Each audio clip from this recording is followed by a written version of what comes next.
আল্লাহ যদি কাউকে পথভ্রষ্ট করে দেয় তো তারে হেদায়েত দিবে কে? আব্দুল কাদের জিলানী, জুনায়েদ বাগদাদির আব্বা। তাইলে আল্লাহ বলেন আমি পথ দালালাত পথহারা করে দিলাম। ফামান লাম ইয়াজআলিল্লাহু লাহু নূরান ফামা লাহু মিন নূর। আল্লাহ বলেন আমার আলো যে পেল না তার জন্য আর ফামা লাহু মিন নূর, পৃথিবীর আর কোথাও তার জন্য কোনো আলো নাই। আমার আলো থেকে যে বঞ্চিত। প্রিয় বন্ধু, প্রিয় বাপ, প্রিয় নওজোয়ান, বুঝতে শিখো, ভাবতে শিখো বন্ধু। এমন নাফরমান হইও না যে নাফরমানির কারণে খোদা তোমার থেকে মুখ ফিরায় নিছে। আহা, এর চাইতে বড় লানত আর কিছু। মনে করেন এই ভাই তো আমার, মনে করেন সে আমার ছোট ভাই, তো সে ভুল করতেছে, ভুল রাস্তায় পথ দিছে, দুষ্টামি বান্দরামির, আমি তারে টাই নাই না, আচ্ছা তোরে থাপড়াইলাম, পিটলাম, কইনাইলাম, মারলাম, তবে বলে দিলাম আর কোনোদিন যদি দেখি বেড়াই দিকে ঠাক মারালাম। সে অনেকক্ষণ কাঁদছে, ব্যথা পাইছে, কিন্তু ফিরে তো চলে আসছে। কথা বুঝেন নাই? সাময়িক এই ব্যথার কষ্ট তার একটু পরে চলে যাবে, কিন্তু সে তো নাফরমানির রাস্তা থেকে কি চলে আসলো। কিন্তু আমি যদি তার প্রতি এমন রাগ করলাম যে আমি বললাম যা এটা দিয়ে ফিট তোর কথা, তুই আগুনে পরস নাহলে পানিতে পরস, তুই ধ্বংস হ নাহলে বরবাদ হ, তোর যেটা মনে কর তুই এটা কর, যা, তোরে আমি বলবো না, ডাকবো না, ছুঁইবো না। তো বাহ্যিক যদিও মনে হয় যে আমি তারে থাপ্পড় দিই নাই, কোনো আঘাতও করি না, তে কান্দেও নাই, কিন্তু সে যে অন্ধকারের রাস্তায় ছুটলো, কেউ যে তাকে ফেরাচ্ছে না, তার অবস্থা কি? তার পরিণতিটা কোথায় বলেন? এর চাইতে কি তারে দইরা আইনা দুইটা কনি দন ভালো আছিল না? এই জন্য বাপ, ওই আমরা যে ওয়াজ করি, যত বড় বক্তাই কন আর ছোট বক্তাই কন, আমরা আগে কথা ভাঙ্গা লই। এই যে খুতবা পড়ি না আমরা হুজুররা, কথা আগে আমরা বুঝ করে লই। আমরা তো বুঝেন না অনেকে, আমরা আগেই বলে নেই ভাই ওয়াজ করতে পারবো, দাওয়াত দিছেন আইলাম, কিন্তু এটা মনে রাখেন মান ইয়াহদিহিল্লাহু ফালা মুদিল্লা। আগে আমরা কি করে রাখছি, কথা বাই করে রাখছি, আমান ইউদলিলহু ফালা হাদিয়া লা। যারে দিয়েই ওয়াজ করান ভাই, আল্লাহ যদি হেদায়েত দেয় কেউ পথ ভ্রষ্ট করতে পারবে না, আল্লাহ যদি হেদায়েত না দেয় কেউ পথ দেখাইতে। প্রধান বক্তা আর বিশেষ বক্তা, চাঁদের দেশের বক্তা আর মঙ্গল গ্রহের বক্তা, ফয়সালা কোথায়? এই জন্য আমরা আগে ফ্যাঁস ভেঙে বলে নে, এই যে খুতবা এটা সবাই পড়ে, রাসূলুল্লাহ সাল্লাল্লাহু আলাইহি ওয়াসাল্লামের জবানের খুতবা। এই জন্য বললাম, ওই কথার প্রসঙ্গে তিনটা কথা বললাম। এই তিন জিনিস মানুষকে বরবাদ করে। এক, গাফলত, অবহেলা। সুযোগ আছে, সময় আছে, শরীর আছে, স্বাস্থ্য আছে, যৌবন আছে, সক্ষমতা আছে, কিন্তু কদর করে না। 1টা বাজে জোহরের আজান, 4:15 বাজে আসরের আজান, 3.25 ঘন্টা, 12 রাকাত নামাজ পড়তে 3.25 ঘন্টা লাগে। কেন পড়লেন? কেন পড়লেন? 6:40 মনে করেন ফজরের সূর্য উঠে, 5:20, 5:25, 30 আজান দিয়ে ফেলছে, প্রায় 1 ঘন্টা ফজরের ওয়াক্ত আজানের পরেও। তো ধরে নিলাম এই 1 ঘন্টা 4 রাকাত নামাজ পড়তে কি 1 ঘন্টা লাগে? কেন পড়লেন? গাফলত, খামখেয়ালি, অবহেলা।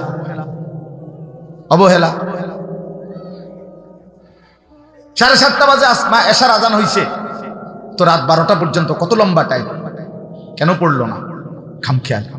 এজন্য বাপ, গাফলত অনেক বড় অপরাধ, গাফলত অনেক বড় বরবাদি, গাফলত গাফেল অনেক বড় বদনসিব। যে শরীর, স্বাস্থ্য, যোগ্যতা, সামর্থ্য, সময় সব কিছু থাকার পরেও বঞ্চিত হলো শুধু গাফলতের। কিসের কারণে বাপ বলেন? গাফলতের কারণে। ভাই তোমরা কষ্ট দিও না, ফারুক বলো, একবার বসতে কও, বল আতিক বসো। তো এই জন্য বললাম গাফলত থেকে বেঁচে থাকা। কোরআনুল কারীমের মধ্যে আছে, মহান আল্লাহ পাক রব্বুল আলামিন প্রিয় নবী সাল্লাল্লাহু আলাইহি ওয়াসাল্লামকেই বলেছেন, ওয়ালা তাকুম মিনাল গাফিলিন। এই যে নবীজিকে বলছেন, আমাদের নবী সাল্লাল্লাহু আলাইহি ওয়াসাল্লাম গাফেল ছিলেন কতক্ষণ? কথা বলে না, বলেন না বাপ, বুঝতেছেন কিনা? নবীজি গাফেল ছিলেন কখন? আম্মা জান আয়েশা রাদিয়াল্লাহু তাআলা আনহা বলেন, নবীজির স্ত্রী উম্মুল মুমিনিন বলতেছেন, কানা রাসূলুল্লাহ সাল্লাল্লাহু আলাইহি ওয়াসাল্লাম ইয়াযকুরুল্লাহ ফি কুল্লি আহয়ানি। নবী সাল্লাল্লাহু আলাইহি ওয়াসাল্লাম সর্বদাই আল্লাহ পাকের জিকির করতেন। তারপরেও আল্লাহ বলতেছে, দোস্ত বন্ধু আপনাকে বলছি, ওয়ালা তাকুম মিনাল গাফিলিন, গাফিলদের অন্তর্ভুক্ত হয়েন না। নবীজিকে বলছেন, আপনি কি আমি কি? কোরআন শরীফে আছে আল্লাহ তাআলা বলছেন, আমি অগণিত জিন এবং মানুষ দিয়ে জাহান্নাম পূর্ণ করব। ওয়ালাকাদ যারানা লি জাহান্নামা কাসীরাম মিনাল জিন্নি ওয়াল ইনস। অসংখ্য অগণিত জিন এবং মানুষ দিয়ে আমি আল্লাহ জাহান্নাম পূর্ণ করব। খোদার কসম, আল্লাহ এই আয়াতের লাস্ট শব্দটা বলছে। আল্লাহ বলতেছে, শোনো বান্দা, যত লোককে আমি জাহান্নামে দেব, কেন দিলাম জাহান্নাম? এই সবগুলো জাহান্নামীর সম্মিলিত একত্রিত একটি পরিচয় হলো উলাইকা হুমুল গাফিলুন। এই আয়াতের শেষ কথা, এরা সবগুলো নাফরমান জাহান্নামী, মূলত গাফেল। মূলত কি ছিল? গাফেল। গাফেল। কিরে নামাজ যাইতে না, হজামু জান্না আইতে আছে বিশেষ। আরে কিরে উঠো না, ফজরের নামাজ বা উঠতেছি, দেরুন শুরু করলেন কেন? যাবেন না নামাজ? এই মানে এই খামখেয়ালি, এই হাসতে হাসতে মজা করতে করতে, তুচ্ছতাচ্ছিল্য করতে করতে জিন্দেগি শেষ, জিন্দেগি শেষ। আলহাকুমুত তাকাসুর হাত্তা যুরতুমুল মাকাবির। আল্লাহ তাআলা বলে, বান্দা দুনিয়া বাড়ানোর নেশা শাগালাকুম, তোমাদেরকে ব্যস্ত করে দিল, ওয়া আনসাকুমাল আখিরা, আখিরাত ভুলায়া দিল। এরই মধ্যে একদিন কবরস্থানে পৌঁছে গেল। দেখতে দেখতে একদিন ব্যস্ততম মানুষও কবরে চলে যাবে, অবসর মানুষও কবরে চলে যাবে। আসলেও মরে যাবেন, কাঁদলেও মরে যাবেন, সুখের অট্টালিকা থেকেও কবরে যাবে, দুঃখের কুড়েঘর থেকেও মরে যাবে। জীবনে যে কোনোদিন হাসে নাই সেও কবরে যাবে, জীবনে যে কোনোদিন দুঃখ পায় নাই সেও মরে যাবে। প্রিয় বন্ধু আমার, বাপ আমার, মরতেই হবে, মরতেই হবে, যেতেই হবে, এটাই চূড়ান্ত অনিবার্য বাস্তবতা।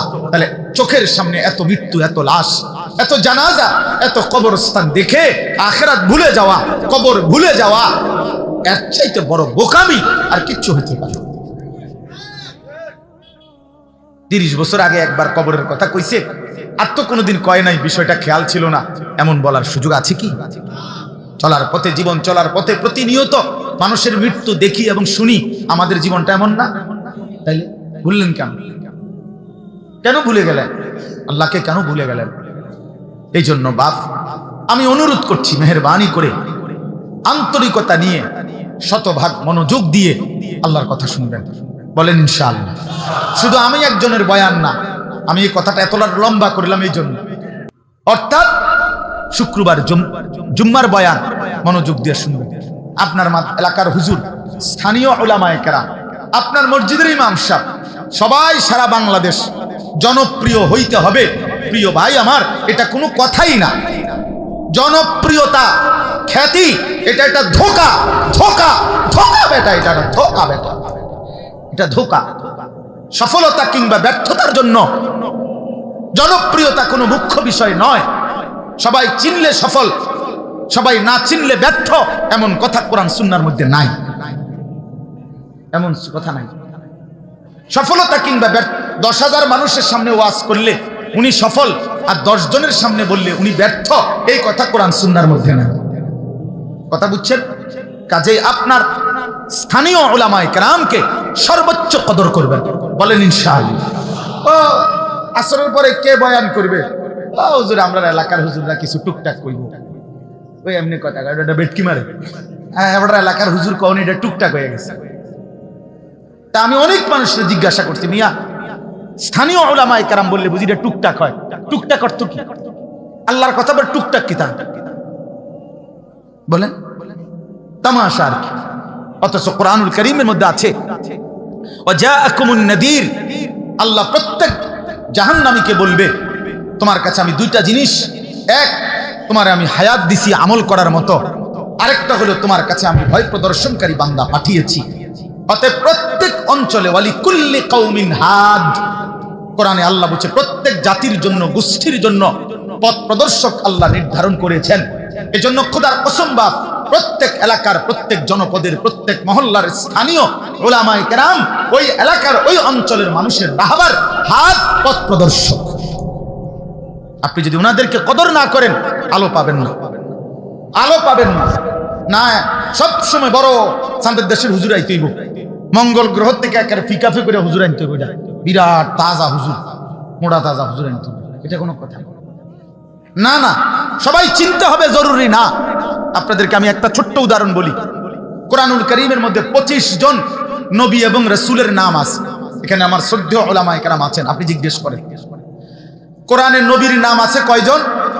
25 জন। বলেন না কয়জন? তো নবী রাসূল তো মোট 25 জন। কয়জন? তো 1,24,000 কিংবা 2,24,000, এই আরো বেশি কম হইতে পারে। তো 1,24,000 ধরেন। তো কোরআন শরীফে নবীদের নাম আছে 25 জন। হাদিস এবং অন্যান্য ইতিহাসের কিতাবে মিলাইলে, সবগুলো মিলাইয়া বাড়ি সালাম দিয়া 100 নবীর নাম মিলাইতে কষ্ট হয়ে যাবে। কথা বুঝেন? একেবারে বাড়ি সালাম দিল সমস্ত নবীর নাম মিলাইলে, সব কিতাব খুঁজা, তো 100 জনে যদি মনে করেন জানা গেল, ধরে নিলাম, তো 1,24,000 নবীর মধ্যে 100 জনের নাম মনে করেন আমরা পৃথিবীবাসী জানি, ওলামায়ে কেরাম জানে, তো বাকি যাদের নাম কেউ জানে না, ওনারা ব্যর্থ। মতো তো চিনে না, তো ভাইরাল না, ওনাগরে তো সবাই চেনে না, বলেন তো ওনারা ব্যর্থ। তাইলে আমাদের প্রিয় নবী সাল্লাল্লাহু আলাইহি ওয়াসাল্লাম বিদায় হজ্জের মাঠে, আরাফাতের ময়দানে ভাষণ দিয়েছিলেন যখন 10ম হিজরিতে, তখন নবীজির সামনে হজ্জের মাঠেই ছিল 1.25 লক্ষ সাহাবী। তো কম বেশি হইতে পারে আরো, তা আপনি ধরেন 1,25,000, এটাই তো 1.25 লক্ষ নাকি? পৃথিবীর সমস্ত কিতাব একত্রিত করিলেও 5,000 সাহাবীর নাম খুঁজে পাওয়া যাবে। একবার সব কিতাব খুঁজে ফেলল, সর্বোচ্চ 313 জন বদরি সাহাবীর নাম একসাথে আছে, আর বাকি আরো আছে সাহাবীদের নাম। তো আপনি মনে করেন একেবারে সর্বোচ্চ তালাশ করে 5,000-এর নাম মিলাইলো, কথার কথা এতটুকু হবে না, আরো কম। আমি ধরে নিলাম 5,000 সাহাবীর নাম জানি আমরা, বা হুজুররা জানে, বা কিতাবে লেখা হয়েছে। তো শুধু আরাফাতের ময়দানেই তো ছিল 1,25,000 সাহাবী। সবাই তো একেবারে হজে আসে নাই, আরো তো ছিল বাড়ি ঘরে নাকি? আচ্ছা এবার দেন, আপনি 1,25,000 থেকে যদি 5,000-এর নাম সবাই জানে, তো 1,20,000 সাহাবীর নাম তো পৃথিবীবাসী কেউ জানে না, তো ওনারা ব্যর্থ। এটা যদি বুঝে থাকেন, তো নিজ নিজ মহল্লার স্থানীয় ওলামায়ে কেরামকে কদর করবেন। শুক্রবারে জুমার বয়ান 100% মনোযোগ দিয়ে শুনবেন, তাইলে ইনশাআল্লাহ দেখবেন জিন্দেগি সুন্দর হবে। ধারাবাহিকভাবে শুনতে হবে। 52 সপ্তাহ, একটা বছর, খামখেয়ালি মনে করেন না। 52 সপ্তাহে ইমাম সাহেব বয়ান করে, প্রতি 52তে 50 মিনিট করে বয়ান করে। আপনি 1 বছর অনেক কথা শুনতে পারবেন, আল্লাহর কথা শুনতে পারবেন, যদি মনোযোগ দেন, যদি আন্তরিকতা দেখান।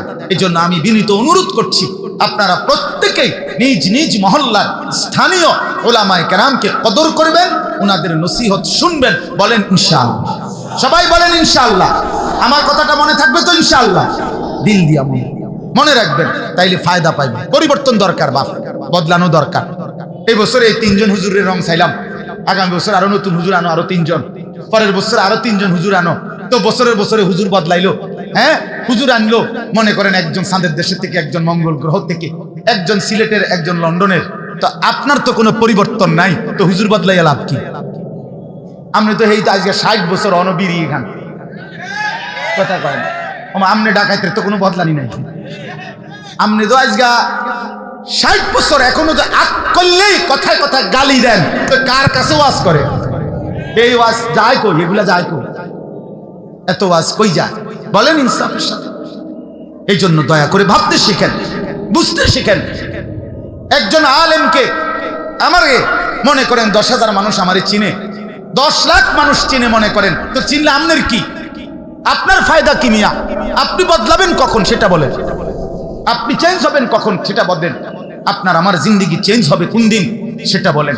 এই জন্য প্রিয় ভাই, প্রিয় বাপ, উলামায়ে কেরামের কথাকে কদর করে নিজের ফিকির করা, নিজের সংশোধনের ফিকির করা, নিজের জিন্দেগি সাজানোর ফিকির করা, এটা জরুরি বিষয়। ইন উরিদু ইল্লাল ইসলাহা মাস্তাতাতু, কোরআন শরীফে আছে নবীগণ মানুষদেরকে বলতেন, হে আমার জাতি, দিবা নিশি তোমাদেরকে আল্লাহর পথে ডাকতেছি। কেন কেন ডাকছেন? 950 বছর হযরত নূহ আলাইহিস সালাম মানুষকে আল্লাহর দিকে কেন ডাকলেন? আর নবীরা বলতেন, ইন উরিদু ইল্লাল ইসলাহা মাস্তাতাতু, হে আমার জাতি, আর কোনো উদ্দেশ্য নাই, উদ্দেশ্য কেবল একটাই, তোমাদের সংশোধন আমার সাধ্যের সবটুকু দিয়ে। নবীরা বলতেন যে আমি আমার সাধ্যের সবটুকু দিয়ে আমি তোমাদের সংশোধন চাই, তোমাদের পরিবর্তন চাই। এই জন্য আল্লাহ নবী সাল্লাল্লাহু আলাইহি সাল্লাম 23টা বছর দুয়ারে দুয়ারে ঘুরছেন।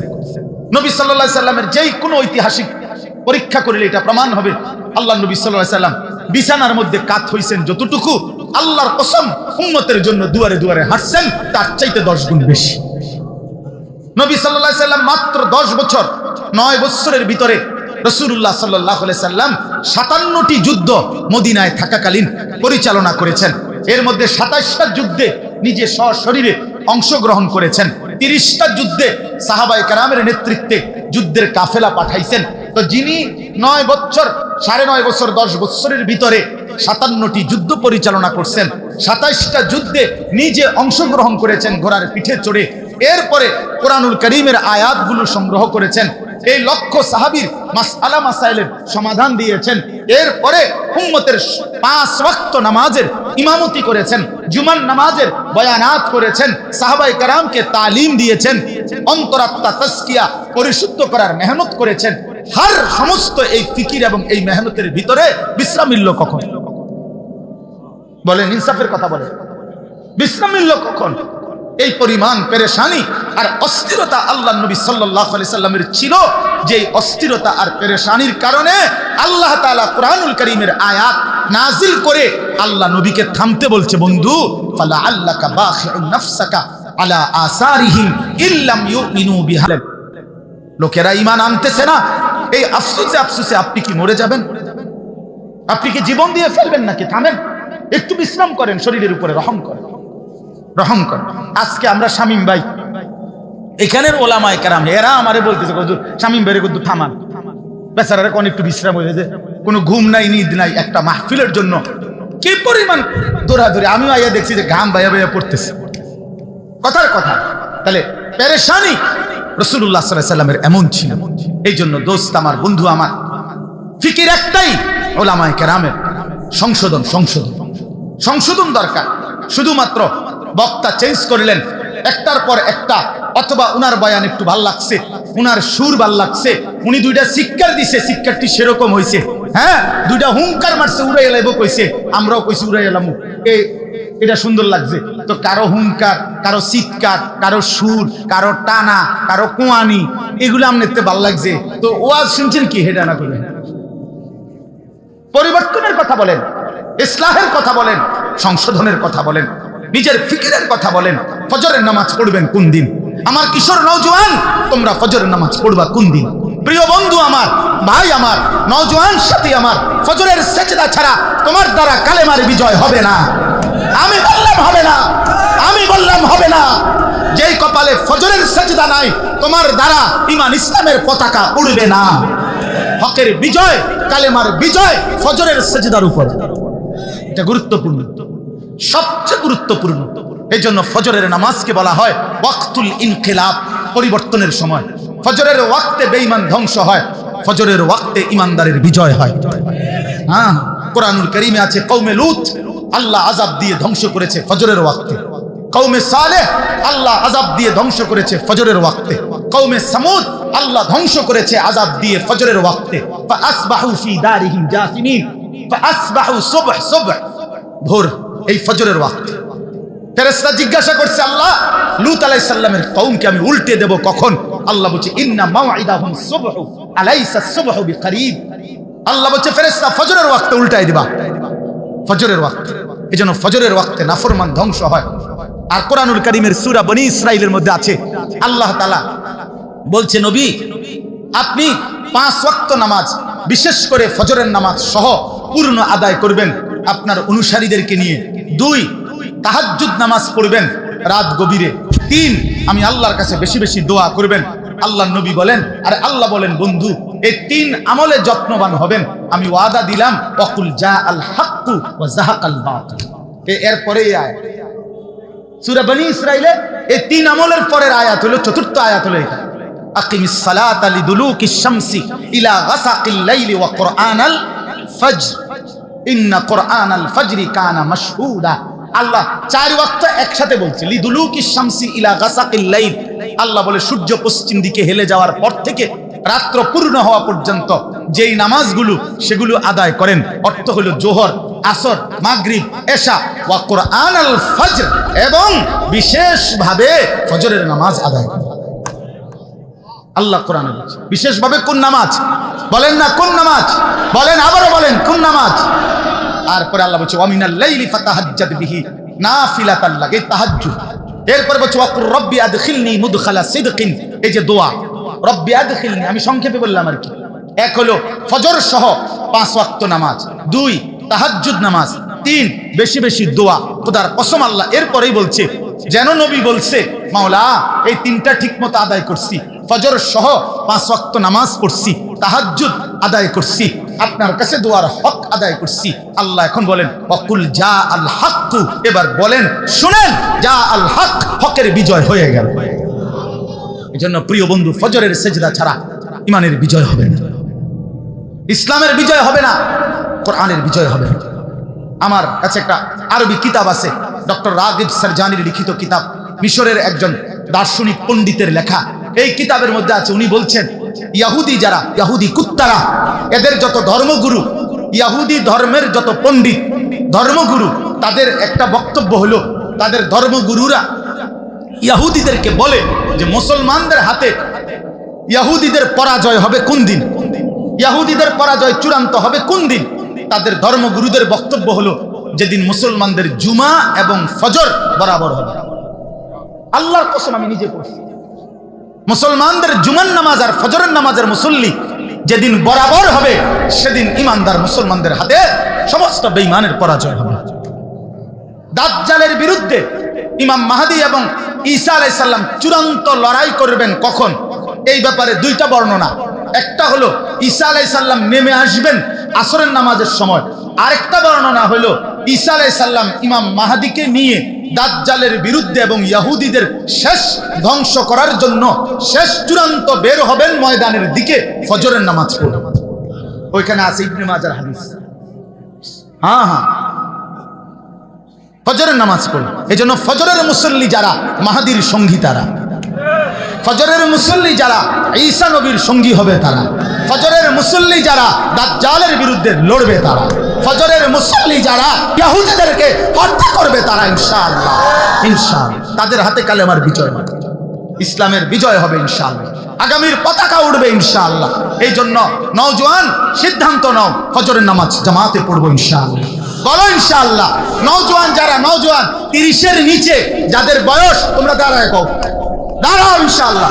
নওজোয়ান বুড়া মানুষ দাঁড়ায় না, নওজোয়ান দাঁড়াও, নওজোয়ান দাঁড়াও, হ্যাঁ দাঁড়াও নওজোয়ান, বলো ইনশাআল্লাহ। কি কথা কও, কিতা ইনশাআল্লাহ, এটা কও, সবাই বলো, সবাই বলো, বাটপারি করো না, বাটপারি করো না, বলো ফজরের নামাজ পড়বো ইনশাআল্লাহ, বলো ফজরের নামাজ পড়বো ইনশাআল্লাহ। বসো ভাইয়া, দেখছেন হুজুর কি পরিমাণ নওজোয়ান।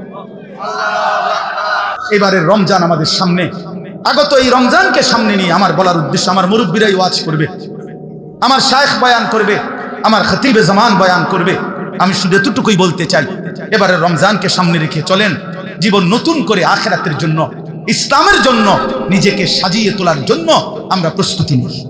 মাহে রমজান হোক পরিবর্তনের, কি বলেন, মাহে রমজান হোক যেন কি পরিবর্তন, রমজান জিন্দেগি সাফ করে দিবে।